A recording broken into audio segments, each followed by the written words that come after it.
चवंदा आहिनि असली अमीर इंसान त उहो आहे जेको ग़रीब खे बि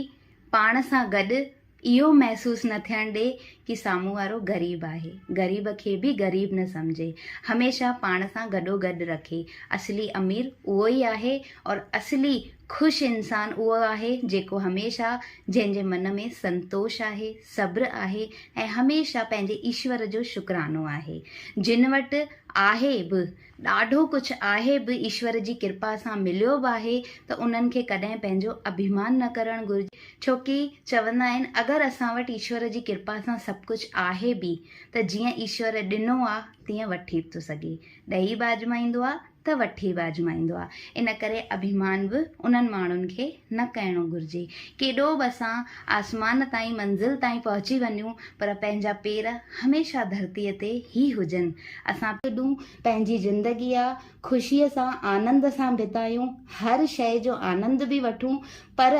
असां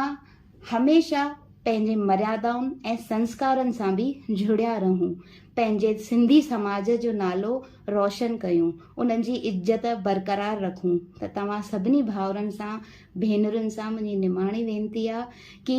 तव्हां सभिनी खे इहा फिल्म ज़रूरु ॾिसणु घुरिजे पंहिंजे परिवार सां गॾिजी करे, ऐं इन फिल्म सां इहा शिक्षा ज़रूरु वठो कि असांखे हमेशह सत्य ऐं ईमानदारीअ सां ई हलणो आहे, छोकी धर्म भले हिकु दफ़ो न कयो पर कर्म ॾाढो ज़रूरी आहे। अगरि तव्हांजो कर्म सुठो आहे त धर्म न बि कयो त बि हले। इन करे तव्हां सभिनी खे हथ जोड़े वेनिती आहे कि मुंहिंजी कहिड़ी बि ॻाल्हि जो तव्हांखे बुरो लॻो हुजे त उन जे लाइ मां माफ़